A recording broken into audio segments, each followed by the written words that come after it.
Semangat pagi. Terima kasih telah bergabung dengan channel IBMW, media belajar bareng Finance, Research, dan Hospitality. Kita membahas manajemen keuangan dengan topik manajemen persediaan pada sesi 7. Kita mulai dengan pengertian persediaan. Pengertian persediaan sesuai dengan SAK 2002 dalam Pernyataan Standar Akuntansi Keuangan atau disingkat PSAK nomor 14 paragraf 03, persediaan adalah aktiva tersedia untuk dijual dalam kegiatan usaha normal, dalam proses produksi dan atau dalam perjalanan, atau dalam bentuk bahan atau perlengkapan atau supplies untuk digunakan dalam proses produksi atau pemberian jasa.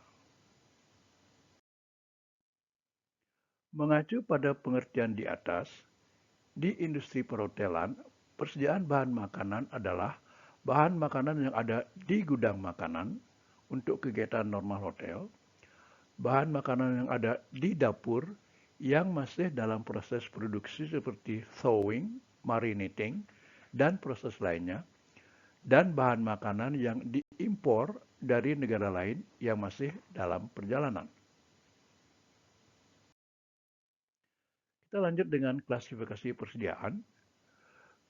Persediaan bahan makanan dapat diklasifikasikan menjadi bahan makanan segar seperti sayur, buah, daging, ikan, dan makanan dari laut atau seafood, dan bahan makanan segar lainnya. Bahan makanan yang dapat disimpan lebih lama di gudang.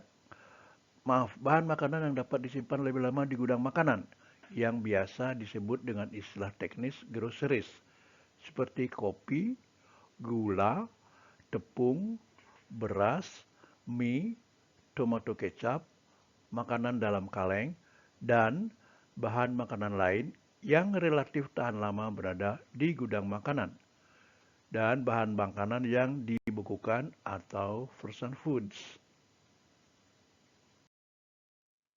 Kita melanjutkan bahasan kita dengan pengendalian jumlah persediaan bahan makanan. Dalam mengendalikan jumlah persediaan bahan makanan yang akan dibeli, ada dua model pembelian yang dapat diterapkan. Model pembelian dengan segala sesuatunya sudah pasti, model deterministik, dan model yang segala sesuatunya tidak pasti, model probabilistik. Kita bahas salah satu model dari model deterministik, yaitu EOQ atau JPA. Model deterministik yang lazim diterapkan adalah Economic Order Quantity yang diterjemahkan dengan jumlah pesanan ekonomis atau JPA. Tujuan pengendalian jumlah pembelian adalah agar hotel memiliki jumlah persediaan bahan makanan dengan biaya penyimpanan terkendali dan mutu bahan makanan tetap baik selama disimpan di gudang makanan.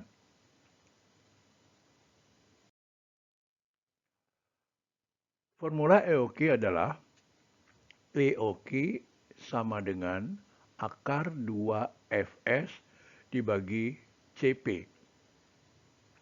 Penjelasannya adalah F biaya tetap yang terjadi untuk memesan bahan makanan dimaksud. S penjualan atau penggunaan dalam unit per tahun. C carrying cost biaya yang terjadi untuk jangka waktu setahun seperti asuransi, biaya bunga, biaya penyimpanan, dinyatakan dalam persentase atas nilai persediaan bahan makanan. P. Harga pembelian per unit. Perhatikan contoh berikut untuk EOQ atau JPE. Biaya tetap atau F sama dengan Rp10.500. Penjualan atau penggunaan dalam unit per tahun dalam kurung S sama dengan 5.200 kg daging. Carrying cost atau holding cost sama dengan 10% dari nilai persediaan. Harga pembelian per unit dalam kurung P sama dengan 12.000 per kilogram. Dengan rumus EOQ, jumlah pesanan daging paling ekonomis adalah 302 kg. Frekuensi pemesanan dalam setahun 17 kali didapat dari 5.200 dibagi 32 dengan jangka waktu pemesanan 21 hari.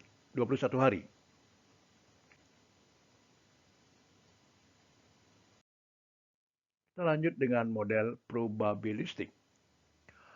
Pada teknik pengadaan bahan makanan dengan model probabilistik, yang harus dikaji dengan cermat adalah faktor-faktor yang menentukan dalam pengelolaan persediaan bahan makanan seperti jumlah pemesanan kembali disingkat JPK. Dalam bahasa Inggris di reorder point disingkat ROP. Jumlah permintaan atau demand, pola permintaan,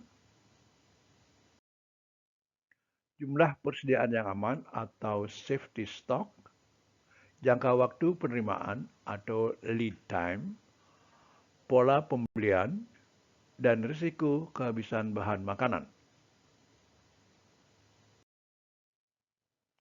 Dengan model probabilistik, pendekatan yang dilakukan untuk menentukan tingkat probabilitasnya adalah dengan skor Z. Skor Z ini dapat ditemui pada buku statistika manajerial atau matematika. Misalnya, manajemen menentukan tingkat probabilitas untuk mendapatkan daging ayam segar 100%.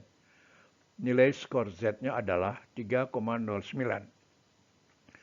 Jumlah persediaan bahan makanan yang aman merupakan interaksi antara probabilitas atau skor Z dengan akar lead time dan simpangan permintaan atau simpangan demand bahan makanan. Jumlah persediaan bahan makanan yang aman disingkat JPBMA dapat dinyatakan dengan formula berikut.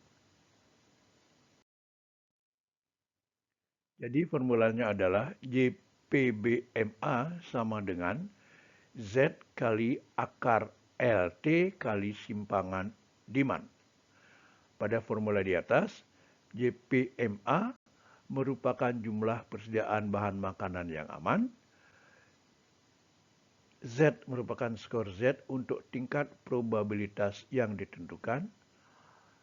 Akar LT sama dengan akar lead time. Simpangan demand adalah simpangan permintaan.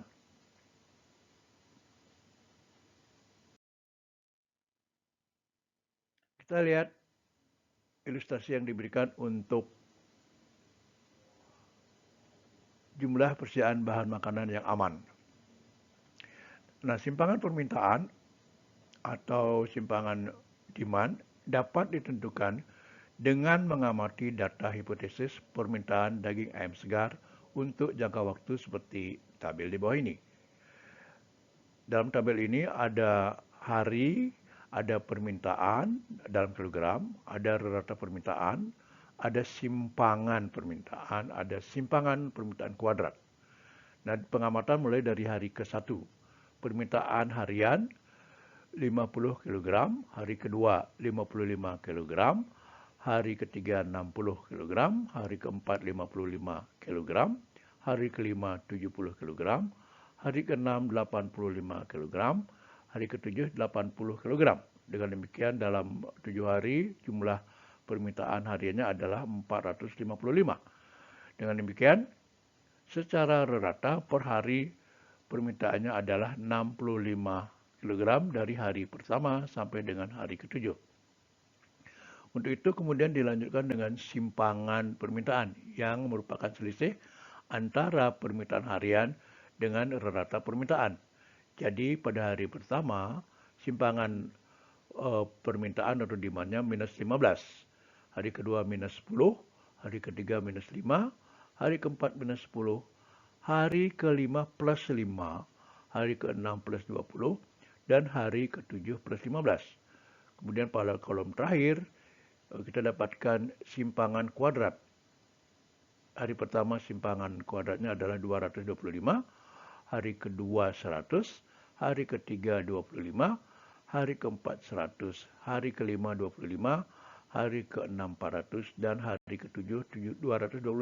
Dengan demikian jumlah simpangan kuadrat selama 7 hari adalah 1100. Jumlah pengamatan pada tabel di atas adalah 7 hari dengan rata permintaan sebesar 65 kg didapat dari 455 dibagi 7. Simpangan permintaan didapat dengan akar dari kumulatif kuadrat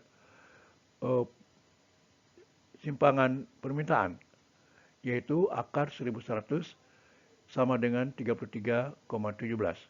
Lead time-nya 1 hari dengan data hipotesis di atas.